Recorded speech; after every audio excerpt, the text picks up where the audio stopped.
Dans cette vidéo, je vais vous présenter une séquence d'exercices spécifiques pour ceux et celles qui souffrent de hernie discale. Je m'appelle Anas, je suis kinésithérapeute spécialisé en méthode McKenzie. En fait, c'est une méthode qui m'a permis au cours de ma pratique de kiné d'aider des milliers de personnes qui souffrent de cette condition. Par contre, j'ai besoin de toute votre attention parce que ces exercices ne sont pas adaptés à tous.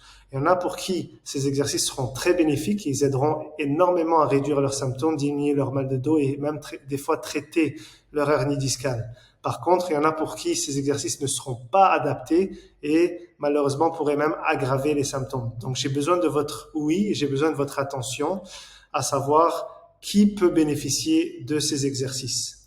Ces exercices que je vais vous présenter très bientôt sont faits pour vous si votre douleur est aggravée en général en position assise. Lorsque vous êtes assis au travail, vous conduisez, vous ressentez des douleurs, ces douleurs peuvent même irradier dans la fesse, dans la cuisse, dans la jambe, parfois provoquer des engourdissements, picotements. Si ces symptômes sont aggravés par la position assise prolongée, ces exercices sont potentiellement bénéfiques pour vous. Si le fait de se pencher vers l'avant augmente vos symptômes également, encore une fois, ces exercices seront probablement très efficaces pour vous aider. Finalement, le soulèvement de charge, si ça aggrave vos symptômes, porter un enfant, porter quelque chose en se penchant vers l'avant, encore une fois, si ça aggrave ces symptômes, vos symptômes, c'est signe que ces exercices méritent d'être essayés.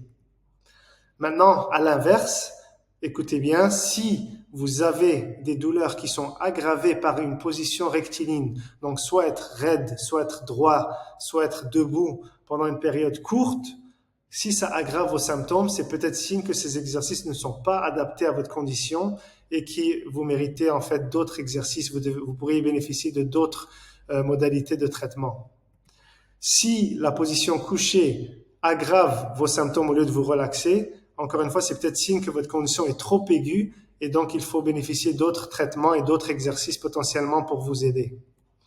Si le fait de marcher pendant une courte période augmente vos douleurs, encore une fois, c'est peut-être signe qu'il faut éviter ces exercices. C'est sûr que si vous marchez pendant une longue période et que les douleurs interviennent et surviennent, c'est tout à fait normal. Moi, je parle d'une période courte où simplement le fait d'être debout, de faire quelques pas, aggrave vos symptômes. À ce moment-là, c'est signe qu'il faut peut-être éviter ces exercices que je vais vous présenter. Et dernièrement, voici une position qui soulage en général plusieurs personnes. Donc, le fait de cambrer le dos, d'amener le dos vers l'arrière. Si ces symptômes, si ces exercices-là aggravent vos symptômes, encore une fois, c'est peut-être signe qu'il ne faut pas faire ces exercices. Maintenant, vous avez peut-être un doute à la lumière de tout ce que j'ai présenté. Pas de panique. Ce qu'on va faire, c'est qu'on va essayer ces exercices ensemble et on va s'adapter en cours de route parce que les exercices, je vais les présenter de façon progressive, de sorte que ça n'aggrave pas vos symptômes et de sorte que ça n'irrite pas votre dos et que ça ne crée pas de problème à long terme. Donc, allez-y avec moi. Maintenant, juste pour savoir si l'exercice est efficace, voici un signe qui ne trompera pas. Si jamais vous souffrez de sciatique, donc de douleurs qui irradient, qui descendent dans la fesse, dans la cuisse ou plus bas, notre objectif avec ces exercices sera ce qu'on appelle la centralisation des symptômes. C'est-à-dire, si vous avez des douleurs dans le pied, dans la jambe ou dans la cuisse, notre objectif, ça va être de ramener ces douleurs vers le centre du dos. Donc, ramener les douleurs vers leur source, à savoir le bas du dos. C'est de là que vient en général la source du problème. Et donc, si on a des irradiations, c'est signe que la condition en général s'est aggravée. Et notre objectif sera de centraliser, de ramener la douleur vers le centre. Si au cours des exercices, vous sentez que ce phénomène survient, c'est bon signe. Si à l'inverse, vous avez des douleurs quelconques, soit dans le dos, soit dans la cuisse, et vous voyez que les symptômes irradient vers le membre inférieur, c'est-à-dire qu'ils descendent dans votre jambe. Ça peut parfois même créer des engourdissements, des picotements. C'est un phénomène qu'on appelle la périphéralisation de vos symptômes. Et dans ce cas-ci, ça veut dire que l'exercice n'est pas efficace et qu'il faut le stopper et consulter pour une prise en charge adaptée. Donc sur ce, vous avez compris les principes de base. Donc, on va commencer avec le premier exercice qui sera simple. En fait, il faudra maintenir une position ventrale, donc se coucher sur le ventre et attendre 2 minutes. Si la position elle n'est pas tolérée, on peut adapter l'exercice en plaçant un oreiller sous votre ventre et de maintenir cette position 2 minutes. Le fait d'inclure l'oreiller vient réduire la cambrure au niveau du bas du dos et donc relaxer un petit peu la région parce qu'on va créer une flexion au niveau des hanches et au niveau du bas du dos pour soulager les symptômes. Donc on tient cette position pendant 2 minutes, ensuite on enlève l'oreiller si toléré et on tient la position ventrale 2 minutes. Donc c'est tout simple, c'est cet exercice que j'aimerais que vous mainteniez.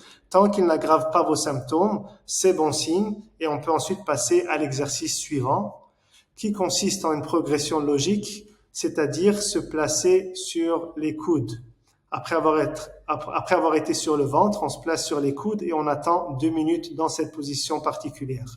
Encore une fois, cette position pourrait créer une barre, une raideur au niveau du bas du dos. Cette raideur devrait se dissiper à l'intérieur d'une pause. Donc en revenant en position initiale, après 1 minute, ça devrait se dissiper.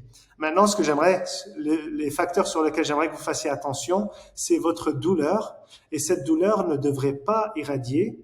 Et si vous aviez une sensation de douleur dans la jambe, une sciatique, les symptômes devraient se dissiper progressivement et monter vers le haut, le concept de centralisation dont on a discuté tout à l'heure. Si vous sentez que c'est le cas, encore une fois, c'est bon signe et ça veut dire que cette position est bénéfique pour vous. Et donc, on tient cette position pendant 2 minutes. En prenant des pauses, en revenant à l'état initial, donc sur le ventre, si besoin. Tant qu'on peut tenir cette position pendant 2 minutes. Si cette position-là, elle est bien tolérée, on peut ensuite passer au prochain exercice. Le prochain et dernier exercice consiste à placer ses mains en dessous de ses épaules, relâcher les fessiers et les membres inférieurs et tout simplement pousser avec les mains pour soulever le haut du tronc. On va maintenir la position en extension complète pendant 2 secondes et on va revenir.